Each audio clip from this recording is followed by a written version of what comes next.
नमस्कार, स्टॉक 2020 में आपका स्वागत है। मैं हूं डिम्पी कालरा और मेरे साथ आज नीरज वाजपेयी मैच खेलेंगे और जिनसे हम ये समझेंगे कि आज उनकी तरफ से 10 शेयर कौन से हैं। साथ ही मैं भी अपने 10 शेयर आपके सामने रखूंगा जिससे आपका मुनाफा आज फिर से कम तय होता हुआ दिखेगा। लेकिन सबसे पहले आज की पिच रिपोर्ट वो क्या कहती है, एक बार वो समझ लीजिए। 2-3 दिन के मुकाबले आज की जो पिच रिपोर्ट है कम से कम बैटिंग के लिहाज से थोड़ी ठीक लग रही है, यानी कि आप बाय के सौदे थोड़ा ज्यादा देखेंगे आज टीम के अंदर, क्योंकि डॉ जोन्स के अंदर वापस हमने खरीदारी आती हुई देखी है और नैस्डैक भी कल तेज हुआ है। रही बात अगर यूरोपीय बाजार को देखें तो कल फुटसी एक जरूर था जहां पे फ्लैट या फिर लाल निशान का हल्का दबाव आते हुए दिखे, क्योंकि इटली के बैंक की परफॉर्मेंस ठीक गई थी। अदरवाइज कैक्स और डैक्स इन दोनों के अंदर ही मजबूती आती हुई दिखी है। इसके अलावा अगर आप कोरिया का बाजार, ताइवान का बाजार, स्ट्रेट टाइम का बाजार देखेंगे, या तो इनमें बढ़त है या फिर जो गिरावट है काफी सीमित है। और एसडीएक्स निफ्टी भी यही कहता है कि फिलहाल आपको थोड़ा सौदा संभल कर जरूर करना चाहिए, क्योंकि फ्लक्चुएशन बाजार खुलने से पहले तो कम से कम ज्यादा है। थोड़ी देर पहले 5 अंकों की गिरावट थी, अब 30 की है। हो सकता है बाजार खुलते खुलते या हरे निशान में भी आ जाए, इसलिए एसडीएक्स निफ्टी को काफी गौर से आज नोटिस करते रहे। चलिए, नीरज वाजपेयी हमारे साथ जुड़े हैं और उनसे पहले पूछते हैं आज उनकी रणनीति क्या है, उसके बाद सिलसिलेवार तरीके से आपके सामने शेयर रखना शुरू करते हैं। नीरज जी, आज आपने सोचा क्या है, क्योंकि ग्लोबल मार्केट के जो संकेत है वो 2-3 दिन के मुकाबले बेहतर है, हालांकि बहुत अच्छे नहीं लेकिन फिर भी बेहतर हैं, और भारत में भी नतीजे आ रहे हैं, तो रणनीति कैसे बनी आपकी आज? देखिए, मैं दो चीजें देख रहा हूँ। एक मैंने देखा डॉलर इंडेक्स बिल्कुल नीचे पहुंच गया है, वो हमारे लिए पॉजिटिव है बिल्कुल है। और दूसरा मैं देख रहा हूँ कि इक्विटीज यानी कैश मार्केट में फाई किया करें और लगातार खरीदारी करें। बस यही दो फिगर मैं देखता हूँ और इससे मुझे लगता है मार्केट में पॉजिटिविटी रहेगी। खरीदारी करनी चाहिए, जहां मौका मिले, जहां आपको लोअर लेवल में मिले वहां खरीदारी करनी चाहिए। इसी रणनीति के साथ मैं उतरने की कोशिश करूंगा, यही मेरी स्ट्रेटजी। चलिए फिर पहला शेयर भी बता दीजिए। हाँ बिल्कुल, जय कॉर्प पहला शेयर होगा और इसमें खरीदारी के साथ सेलेक्टर्स दे रहे हैं। उनका मानना है कि इस स्टॉक के लिए अब अच्छे दिन आने वाले हैं। क्यों? क्योंकि आज ये खबर आई है कि नवी मुंबई के लिए जो एयरपोर्ट बन रहा है उसके लिए फाइनेंशियल बिड्स जो 3 उसके शॉर्टलिस्टेड कैंडिडेट थे उनसे मंगा ली गई हैं। अगस्त तक का उनको समय दिया गया है और उसके बाद अक्टूबर में ये टेंडर अवार्ड कर दिया जाएगा। जय कॉर्प के लिए इसलिए पॉजिटिव क्योंकि उसके आसपास की हजारों एकड़ जमीन जय कॉर्प के पास है जो उसको डेवलप करेंगे। और सेलेक्टर्स का मानना है कि जिस तरीके से वो पूरा इलाका डेवलप हो रहा है नैना सिटी के तौर पे, वो बहुत पॉजिटिव है जय कॉर्प के लिए। तो स्टॉक पर नजर रखिए, हमें लगता है बहुत आसानी से यहां से नई हाइज बनाएगा, लेकिन आज के लिए ट्रेडिंग के लिहाज से 72 का लक्ष्य होना चाहिए और 70 स्टॉप लॉस। हमारी रणनीतियां साफ है। हमने आज शिपिंग कंपनीज को, इसके अलावा अगर आप देखें तो फर्टिलाइजर कंपनीज को, और इसके अलावा एक और सेक्टर जिसमें आप मेटल सेक्टर्स हो सकते हैं, माइनिंग्स हो सकते हैं, ये 3 सेक्टर की बेसिस पर ही आज टीम का ज्यादातर हिस्सा गठित किया है। पहला शेयर होगा एबीजी शिपयार्ड।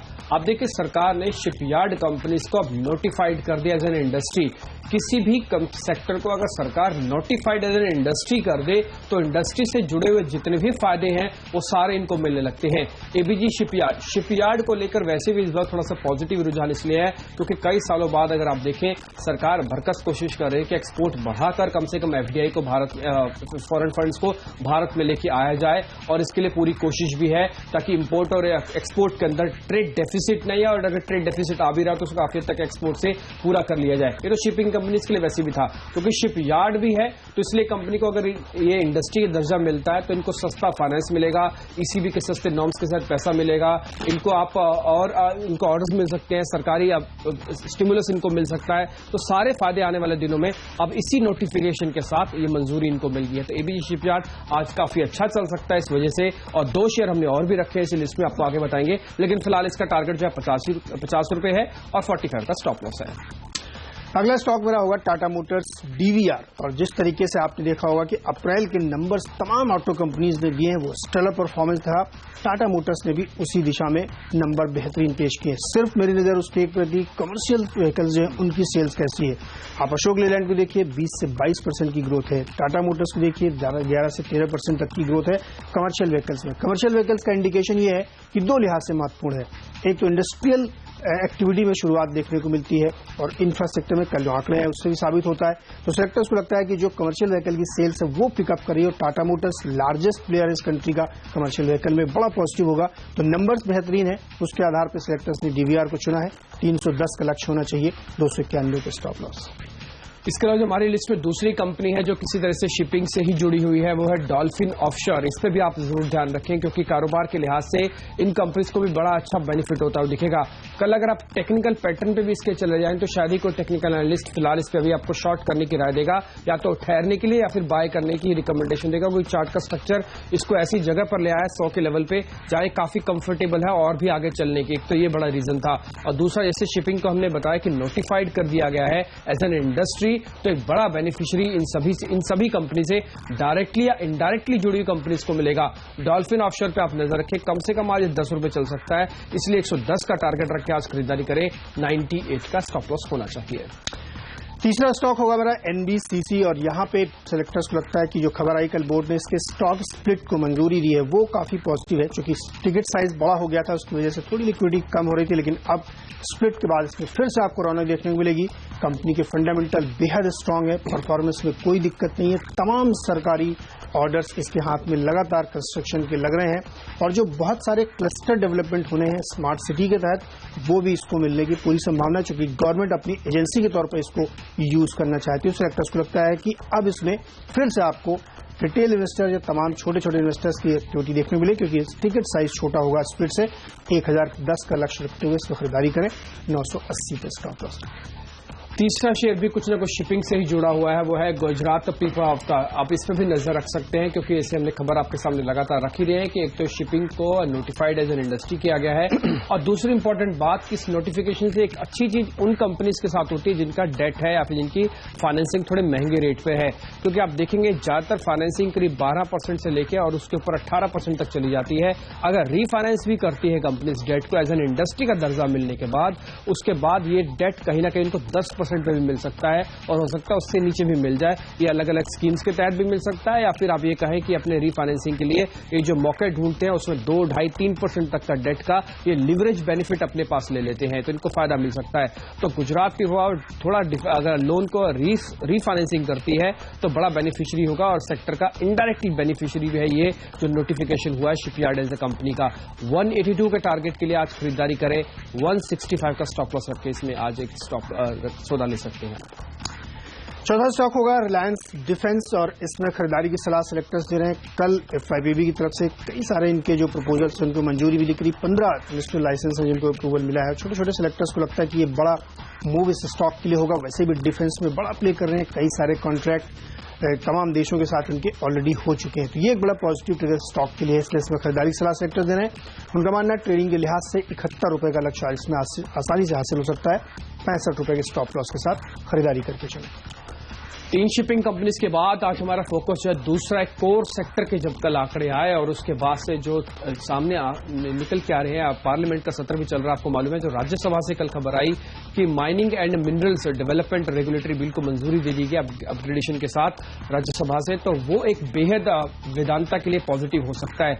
असल में इस बिल के अगर आप एक क्रक्स पढ़ेंगे तो उस क्रक्स में यह है कि जिनके पास भी कैप्टिव माइंस हैं वो ट्रांसफर कर सकते हैं one allottee to another allottee without any auction, बिना बोली लगाए। तो ट्रांसफरेबल हो जाने से यह होगा कि आगे चल के काम बहुत तेजी से होगा, और सरकार इसमें यही चाहती है कि किसी तरह से काम बहुत तेजी से हो माइनिंग के अंदर, क्योंकि माइनिंग को रिस्ट्रक्चर करने की प्रोसेस थी और उसमें ऑक्शन वाला हिस्सा जो हटा दिया और transfer one party to another party इस बिल के तहत उसको राइट्स मिल गए हैं। तो वेदांता इसका एक बड़ा प्लेयर है, इसको फायदा मिल सकता है, क्योंकि वैसे भी माइनिंग के अंदर एक लीडर कंपनी तो छोटी कैपिटिव माइंस वाला हो सकता है इनके पास ट्रांसफर होकर आ जाए। 118 तक के टारगेट रखे आप इसमें, आज मिल सकता है इसमें लेवल्स, और 110 वैसे भी टेक्निकली बड़ी क्लोजिंग इसकी स्ट्रांग रही है। 108 का एक स्टॉप लॉस भी आप रख सकते हैं। चलिए पांचवा स्टॉक एक छोटी सुमित इंडस्ट्रीज को सिलेक्टर्स ने चुना है। एक पॉलिस्टर फाइबर बनाने वाली कंपनी है, और सिलेक्टर्स को लगता है कि नजर इसलिए रखिए क्योंकि 2-3 चीजें आपको बता दो जिसकी वजह से सिलेक्टर्स ने चुना है। एक तो क्रूड से कम को बड़ा फायदा मिलता है, क्योंकि जो पॉलिस्टर फाइबर है उसका प्राइस कम होता है। साथ ही कंपनी की एक बड़ी दिक्कत थी कि इनके पास जो पावर कंजम्पशन होता था वो बहुत कॉस्टली पड़ती थी, उसको रिड्यूस करने के लिए कंपनी ने अपना एक विंड पावर प्लांट लगाया, साथ ही एक फर्नेस ऑयल से बिजली प्रोड्यूस करेंगे। उससे इनकी कॉस्ट करीब 3 रुपए पर यूनिट कम होगी, जिसका एक बड़ा फायदा इसको होगा। 9 महीने का ही अगर आप इसको प्रॉफिट देखेंगे तो करीब 17 करोड़ के आसपास पहुंच रहा है, और सेक्टर्स को लगता है ये काफी आगे जाते हुए बढ़ता हुआ देखिए, क्योंकि जो कॉस्ट कटिंग ये कर रहे हैं उसका बड़ा फायदा मिलेगा, साथ ही जो क्रूड का फायदा है वो तो उसको आपको साथ में से दिख ही रहा है। कंपनी काफी देशों में एक्सपोर्ट करती है, तमाम सारे देश हैं जहां पे एक्सपोर्ट करती है, तो उसका फायदा मिलेगा। जैसे हमने आपको शुरू में बताया था कि फाइनेंशियल एक्टिविटी के साथ साथ इंडस्ट्रियल एक्टिविटी बहुत बढ़ रही है, ये कोर डेटा कल साबित कर रहा है। तो सेक्टर्स को लगता है कि जिस तरह से इंडस्ट्रियल एक्टिविटी बढ़ेगी, इन सारे प्रोडक्ट्स की डिमांड और ज्यादा बढ़ती हुई आपको नजर आएगी, और जिस तरीके से कंपनी अपनी कॉस्ट रिड्यूस करने की कोशिश कर रही है वो काफी पॉजिटिव, इसलिए सेक्टर्स इसको खरीदारी की सलाह दे रहे हैं। 4 रुपए की अगर बचत होती है पर यूनिट पे तो बड़ा अमाउंट होगा। साथ ही 38 रुपए बुक वैल्यू सामने मात्र 10 रुपए का, और भी 10 से भी चला जाएगा, शायद उसको ले भी नहीं पाएंगे। जैसे सेक्टर्स को लगता है कि हाँ ट्रेडिंग के लिहाज से एक बेस्ट बेट हो सकती है, 13 रुपए के लक्ष्य के साथ खरीदारी करके चले। इसके अलावा एक और माइनिंग से जुड़ी हुई कंपनी है, वह आशापुरा माइन टेक। इसको आप अपने पोर्टफोलियो में आज जरूर रखें। जैसे हमने कहा कि राज्यसभा ने कल जो बिल पास किया MMDR बिल, वो उसका एक बड़ा बेनिफिशियरी ये भी हो सकता है, क्योंकि इससे देश में मर्जर एंड एक्विजिशन कम से कम माइनिंग सेक्टर में बहुत तेजी से बनेगा। और इस तरह की जो भी छोटी कंपनीज होती हैं, अगर वेदांता के मुकाबले या फिर किसी और बड़ी कंपनी NMDC के मुकाबले इनको खड़ा कर दिया जाए, तो मर्जर एंड एक्विजिशन के सबसे बड़े प्लेयर हैं captive mines, without any option जा सकती हैं। ये पहला बेनिफिशियरी था। दूसरा, अगर मर्जर एंड एक्विजिशन भी होता है तो कोई भी बड़ा प्लेयर इन छोटे प्लेयर्स पे आके आप उनके साथ जुड़ के काम कर सकते हैं। वैसे भी आशापुरा माइनटेक का कोर बिजनेस ही माइनिंग है, तो ये तो वैसे भी बड़ा बेनिफिशियरी होने वाला था, क्योंकि इनके लिए जो हर्डल्स थे, ऑक्शन वाले हर्डल्स थे मर्जर एंड एक्विजिशन के, वो दोनों ही एक ही झटके में बिल पास होते हुए वो क्लीन हो गए हैं। तो आशापुरा माइंस आज अच्छा रिएक्शन देगा। 84 के टारगेट के लिए आप खरीदारी कर सकते हैं। 72 का एक स्टॉप लॉस भी जरूर रख लें। चलिए अब आगे बढ़ते हैं, क्योंकि अब डिपेंडेबल शेयर आपको जरूर बताना होगा, जिससे कि आपका डिपेंडेबल प्रॉफिट जरूर आपकी बैलेंस शीट में आ जाए। वो देखते हैं कौन सा है।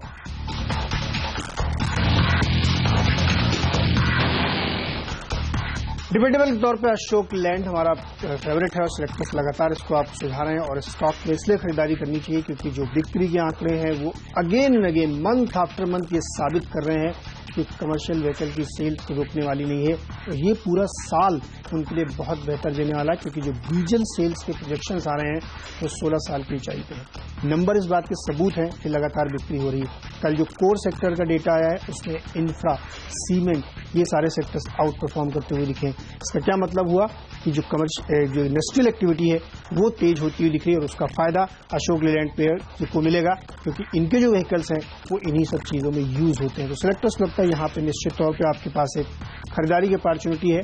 105 के आसपास ये ट्रेड कर रहा है, खरीदारी करके चलें। लक्ष्य 113 का होगा, 105 के आसपास स्टॉक में। तो आपका शेयर हैवी ड्यूटी है? बिल्कुल हैवी ड्यूटी शेयर है। टाटा मोटर्स और अशोक लेलैंड दोनों ही हैवी ड्यूटी यहाँ पे आ चुके हैं। चलिए हमारी जो लिस्ट में डिपेंडेबल शेयर है वो है कोलगेट का। ये हैवी ड्यूटी तो नहीं है, लेकिन हाईवी डिफेंसिव शेयर जरूर है इस तरह के मार्केट के अंदर। लेकिन ये डिफेंसिव होते होते अब हो सकता है अगले 2-3 दिन थोड़ा एग्रेसिव हो जाए।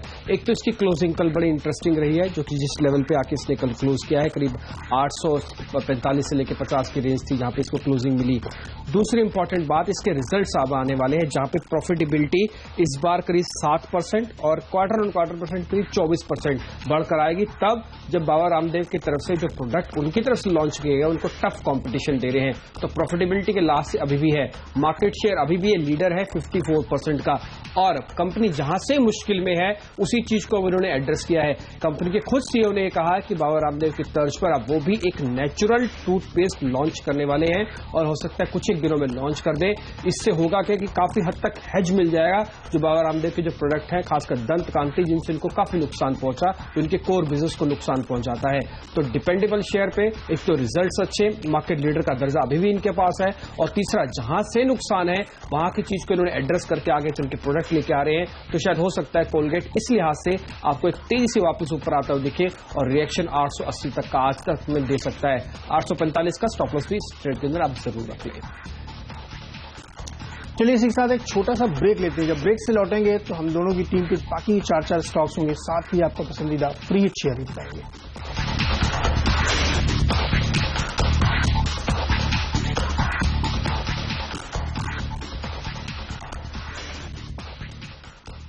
ब्रेक के बाद एक बार फिर से स्वागत है आपका। जल्दी से नजर डाल लेते हैं कि अब तक हमने कौन से स्टॉक बताए। तो जो 6 स्टॉक्स मेरी टीम में आए हैं उसमें खरीदारी का रुझान ज्यादा है। यहाँ पे आप ध्यान रखिए, अडानी पोर्ट मेरी टीम में नहीं है, जैक कॉर्प है जहां पे खरीदारी करके चलना चाहिए। एक जिस तरीके से खबर आ रही है कि नवी मुंबई एयरपोर्ट के लिए बिड्स मंगाई जा रही है, वो एक बड़ा पॉजिटिव होगा। इसके साथ ही डिपेंडेबल पे अशोक लेलैंड हमने आपको बताया है, टाटा मोटर्स के नंबर बेहतरीन है, एनबीसीसी में स्टॉक स्प्लिट की खबर है, तो रिलायंस डिफेंस को इंडस्ट्रियल लाइसेंसेस मिले हैं, सुमिंद इंडस्ट्रीज है, वैल्यू पिक यहाँ पे दिख सकता है, और सेलेक्टर्स को लगता है कि ये खरीदारी करके चले जाए। डिम्पी टीम पे जल्दी से नजर डालते हैं कि कौन कौन से स्टॉक्स डिम्पी में सुझाए हैं। ABG shipyard, dolphin offshore, Gujarat shipping पे बड़ा फोकस है डिम्पी का, और इसके साथ ही माइनिंग पे फिर आ गए ये वेदांता, आशापुरा माइन गेम और कॉलगेट भी लेके चल रहे हैं। तो चलिए आगे बढ़ते हैं। इससे कि अपना अगला स्टॉक हम आपको बताते हैं। 5वां स्टॉक मेरा होगा सेरेब्रा। आपको याद होगा इस स्टॉक को मैं 2-3 बार बोल चुका हूं। जब मैंने पहली बार बोला तो ये 18 रुपए के आसपास ट्रेड करा था और इस समय ये स्टॉक 22 रुपए ट्रेड कर रहे हैं, यानी कम से कम 20% की रिटर्न आपको ऑलरेडी मिल चुकी है। इसमें लेटेस्ट खबर ये है जिसकी वजह से सेलेक्टर्स ने चुना है कि इनकी जो यूनिट है उसमें जापान की मित्सुई कंपनी स्टेक ले सकती है। ये मेरे सोर्सेज मुझे बता रहे हैं, जो कि बड़ा पॉजिटिव होगा। डिपेंडेबल है इसलिए क्योंकि इसमें जिस तरीके से इन्होंने ई वेस्ट मैनेजमेंट का एक प्लांट बैंगलोर में शुरू किया है, कई सारी यूएस कंपनियों के साथ टाई अप किया है गल्फ के लिए और इंडिया के लिए, वो एक बड़ा पॉजिटिव। और इसी यूनिट में इसी ट्रेड में मित्सुई जो है इसमें स्टेक ले सकती है, जो इस स्टॉक के लिए बड़ा पॉजिटिव होगा। और सेलेक्टर्स को लगता है कि यहाँ से काफी ज्यादा अपसाइड आपको देखने को मिल सकता है। हमें लगता है कि आज कम से कम 25 रुपए का टारगेट आसानी से हासिल होगा। खरीदारी करके चले 21 के आसपास स्टॉप लॉस है। अब एक और सेक्टर जिस पे हमारा फोकस होगा वो है फर्टिलाइजर स्पेस। क्योंकि कल जो कोर सेक्टर के आंकड़े आए 8 सेक्टर के, उसमें फर्टिलाइजर स्पेस के अंदर काफी अच्छी ग्रोथ आती हुई दिखी। ये 16% के मुकाबले करीब 23% की ग्रोथ दिखाई है। तो तब ग्रोथ है जब आपके देश में अभी सूखा है, लेकिन इस बार अगर मानसून बेहतर आता है तो फर्टिलाइजर के अंदर काफी अच्छी खरीदारी भी आती हुई दिखेगी। इसलिए आप नेशनल फर्टिलाइजर लिमिटेड इसके आंकड़े नोट करें। ये 34 रुपए तक आज जा सकता है। 29 रुपए का आपको एक स्टॉप लॉस रखना है। तो कल जब कोर सेक्टर के आंकड़े और आने वाला फ्यूचर गाइडेंस दोनों के लिहाज से इस समय नेशनल फर्टिलाइजर लिमिटेड ये पहला होगा। और दूसरा शेयर भी इसी से जुड़ा हुआ है, उसके भी आप लेवल्स नोट कर लें। वो है स्पिक सर्दर्न पेट्रोलियम पेट्रोकेमिकल, इस पे भी आप नजर रखें और ये करीब 28 रुपए तक जा सकता है। कल जब एक सेक्टर कल गिरते हुए बाजार में चल रहा था वो फर्टिलाइजर ही था और कई शेयर्स पर करीब 10% तक का रिटर्न देखे गए हैं। और इसमें आप कल यूपीएल जैसे डेरिवेटिव काउंटर्स को भी जोड़ सकते हैं, कल जहां पर 10% का पोस्ट रिजल्ट भी आ गया था। तो इसलिए एनएफएल और स्पिक दोनों ही आज हमारी लिस्ट में है, जहां पे एक अच्छा मोमेंटम फिर से बनता हुआ दिखेगा। 28 का टारगेट स्पिक का है, 34 का टारगेट एनएफएल का है। इंद्रप्रस्थ गैस लिमिटेड सेलेक्टर्स ने चुना और उनका मानना है इसमें खरीदारी करिए। इसलिए खरीदारी करिए क्योंकि जिस तरीके से अब दिल्ली का पूरा मार्केट सीएनजी में कन्वर्ट हो रहा है, डीजल गाड़ियों पे बैन लग गया डीजल टैक्सीज पे, वो बड़ा फायदा। और पिछले 1 साल में इन्होंने 75 से ज्यादा सीएनजी स्टेशन स्टैब्लिश किए हैं और अगले फाइनेंशियल ईयर में, यानी जो करंट फाइनेंशियल ईयर है उसमें भी मैसिव एक्सटेंशन की प्लानिंग है पूरे एनसीआर में, साथ ही जो नए मार्केट एक्सप्लोर किए। तो यहाँ पे खरीदारी की सलाह होगी। 600 का लक्ष्य होगा, 580 के आसपास स्टॉप लॉस रखें। और अब वक्त है फ्री हिट स्टॉक का।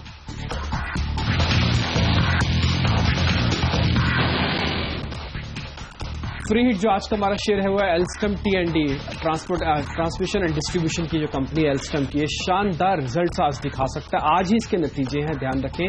हो सकता है ड्यूरिंग मार्केट आवर्स भी आ जाए, वैसे यूजुअली इसके 3:30 बजे के बाद रिजल्ट्स आते हैं, लेकिन आज इस पर पॉजिटिव रुझान इसलिए बनेगा क्योंकि कंपनी ने लास्ट क्वार्टर घाटा दिखाया था और इस बार प्रॉफिटेबिलिटी हो सकती है, यानी कि कंपनी मुनाफे में आ सकती है और मुनाफा भी करीब 76 करोड़ रुपए के आसपास का रहने की उम्मीद है। रही बात इसके मार्जिन की, वहां पर भी करीब 240 बीपीएस यानी कि करीब 24% के 2% के आसपास का मार्जिन इंप्रूवमेंट भी आने वाला है। तो एल्स्टम के अंदर लॉस से प्रॉफिट में आने की जो तर्ज पे मार्केट रिएक्शन देता है वो आज जरूर मिलेगा। आज उम्मीद है कि 400 के लेवल को भी पार कर जाए, इसलिए 420 का टारगेट रख के आप इसमें खरीदारी करें और 375 का एक स्टॉप लॉस रखें। बेहतरीन रिजल्ट आ जाने की पूरी उम्मीद है। नतीजों की बात डिम्पी कर रहे हैं तो एक नतीजे जिसके आ चुके हैं मैं उसको उठा रहा हूँ। वो सीसीएल प्रोडक्ट नाम की कंपनी है और इसके जो रिजल्ट आए हैं कल शाम को, उस पर आपको जल्दी से नंबर बता दूं। मुनाफा 70% बढ़ के 36 करोड़ से ऊपर निकल गया है। जो कुल आमदनी है उसमें 22% का उछाल आया है और ये 264 करोड़ के आसपास है। एबिटा 47% बढ़ के 61 करोड़ पे है और एबिटा मार्जिन 23% हो गई है 19 से बढ़ के। तो हर फ्रंट पे बेहतरीन नंबर है, शानदार रिजल्ट है। सेलेक्टर्स को लगता है 216 का लक्ष्य इसमें आसानी से हासिल होगा। क्योंकि ये तो हुआ फ्री हिट। अब एक शेयर और बचता है पिंच हिटर, जो कहते ना कि बाद में जो फिनिशर होता है धोनी की तरह, वो कौन होगा? वो रेस में जीत सकता है हीरो मोटोकॉर्प। वो इस वजह से क्योंकि कल जब उम्मीद थी कि आंकड़े थोड़े से सबड्यूड रहेंगे, थोड़े डॉविश रहेंगे, लेकिन जब सेल्स के आंकड़े अप्रैल सीरीज के आए तो काफी शानदार आए। कंपनी ने जो ग्रोथ दिखाई, करीब 15% की सेल्स ग्रोथ दिखाई और 5 लाख से ज्यादा गाड़ियां इन्होंने अप्रैल यूनिट के अंदर अपने अप्रैल महीने के अंदर बेची हैं।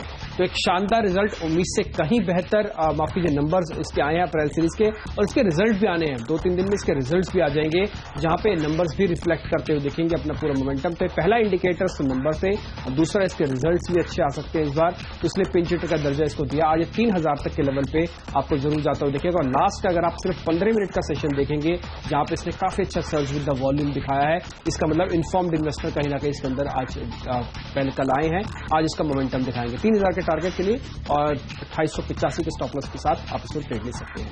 आपका पिंच हिटर हमारा होगा गोदरेज कंज्यूमर प्रोडक्ट्स, और जिसके आज रिजल्ट आने हैं। हमारी उम्मीद है, हमारे सेक्टर्स को लगता है कि रिजल्ट काफी बेहतर होंगे। जिस तरीके से रेवेन्यू में करीब 8% की ग्रोथ की उम्मीद रखते हैं, आमतौर पर एफएमसीजी 5-6% की ग्रोथ है, लेकिन यहाँ पे 8% की ग्रोथ, वहीं एबिटा में 16% की ग्रोथ की उम्मीद करें। सेक्टर्स को लगता है रिजल्ट मार्केट को बहुत सरप्राइज करेंगे, इसलिए इसमें खरीदारी की सलाह होगी। हालांकि स्टॉक में कल एक अच्छा रनअप देखने को मिला है, तो ध्यान रखें रिजल्ट के आसपास या आने के बाद ही उसको ट्रेड करें। 1410 का लक्ष्य होगा, 1360 के आसपास स्टॉप लॉस रखें। वक्त एक और छोटे से ब्रेक का। ब्रेक से लौटेंगे तो आपको बताएंगे कि हमारी कप्तान की पसंद वाले शेयर कौन है, साथ ही पूरी टीम किस तरीके का रूप ले रही है, वो भी एक बार फिर से बताएंगे।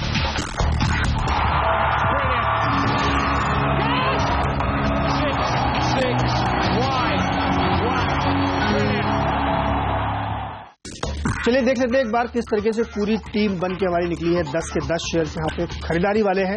जैकॉप बिट्स मंगा ली गई है, नवी मुंबई एयरपोर्ट के फायदा होगा। वहीं टाटा मोटर्स और अशोक लेलैंड 2 शेयर्स हैं जहां पे सेल्स नंबर काफी बेहतर है, इस वजह से खरीदारी करके चलिए। एनबीसीसी में स्टॉक स्प्लिट की खबर आई है, लिक्विडिटी बढ़ेगी स्टॉक में, इसलिए खरीदारी की सलाह है। रिलायंस डिफेंस, कई सारे इनको लाइसेंस मिले हैं डिफेंस सेक्टर के, वो एक बड़ा पॉजिटिव है, इनके लिए खरीदारी करके चलिए। सुमित इंडस्ट्रीज पावर रिड्यूस करने के लिए अपने खुद के प्लांट लगा रहे हैं, जिससे काफी कॉस्ट कम होगी, वो फायदा होगा, खरीदारी करके चलिए। सेरेब्रा में भी मित्सुई जापानी कंपनी के स्टेक लेने की खबरें चल रही हैं, वो इसके लिए पॉजिटिव खरीदारी करनी चाहिए। आईजीएल लगातार सीएनजी स्टेशन की संख्या बढ़ा रहे हैं, इस फाइनेंशियल ईयर्स में भी कई सारे स्टेशन खुलने हैं, तो वॉल्यूम ग्रोथ के लिहाज से आईजीएल में खरीदारी करनी चाहिए। सीसीएल प्रोडक्ट बहुत ही बेहतरीन नंबर कंपनी ने इस क्वार्टर में पेश किए, इसलिए इसको फ्री के तौर पर रखा है, यहाँ पे खरीदारी की सलाह होगी। और गोदरेज कंज्यूमर एक स्टॉक है जहां आज रिजल्ट्स आने हैं और हमें उम्मीद है कि बाजार उम्मीदों से कहीं बेहतर नंबर आएंगे, इसलिए इसमें भी खरीदारी करनी चाहिए। फटाफट से 10 के 10 शेयर देखें, इसमें हमने ज्यादातर सेक्टोरियल शेयर्स उतारे हैं। आज शिपिंग के तीनों counters, APG shipyard, dolphin offshore और गुजरात की पावर पे हमने खरीदारी है, क्योंकि नोटिफाइड कर दिया सरकार ने शिपिंग को एज एन इंडस्ट्री, तो इंडस्ट्री से जुड़े हुए जितने भी फायदे हैं अब इन कंपनीज को मिलेंगे डायरेक्टली और इनडायरेक्टली। इसके अलावा वेदांता और आशापुरा माइंस पे भी आप नजर रखें, कल राज्यसभा ने एमएमडीआर बिल को अपडेटेड वर्जन के साथ अप्रूवल दे दी है, जिससे कि अब ऑक्शंस हो, बिना ऑक्शंस के माइंस एक दूसरे को ट्रांसफर होंगे, साथ ही मर्जर एंड एक्विजिशन अब इस सेक्टर में बढ़ जाएगा, इसलिए बड़ा प्लेयर और छोटा प्लेयर दोनों ही हमने टीम में रख दिया। डिपेंडेबल शेयर के तौर पर आप कोलगेट को नजर रखें, क्योंकि आप एक नया नेचुरल कोलगेट ये लेके आने वाले हैं जो बाबा रामदेव के दंत क्रांति को टक्कर दे सकता है, और वैसे भी मार्केट प्लेयर है और इसके रिजल्ट भी इस बार अच्छे आने वाले, क्वार्टर ऑन क्वार्टर बेसिस पे 24% का प्रॉफिट आ सकता है। इसके अलावा एनएफएल और स्पिक 2 फर्टिलाइजर कंपनीज हैं, कल जब आंकड़े आए उसमें साफ पता लगा कि 23% की ग्रोथ है, आगे अच्छा मानसून और इसको प्रोपेल करेगा, इसलिए इन दोनों शेयर्स को हमने लिस्ट में रखा है। प्रीहिट के तौर पर आप नजर रखें एल्स्टम टीएनडी पे, कंपनी घाटे से मुनाफे में इस बार आ रही है, और हीरो मोटोकॉर्प के शानदार नंबर 19 से बेहतर नंबर आए अप्रैल सीरीज के, इसका भी फायदा आज ही इसको आता मिलेगा। 3000 तक का टारगेट रख ले। चलिए इसी के साथ डिम्पी और मुझे इजाजत दीजिए, लेकिन आप कहीं मत जाइए क्योंकि ब्रेक के तुरंत बाद लेके आ रहे हैं मार्केट काउंटडाउन।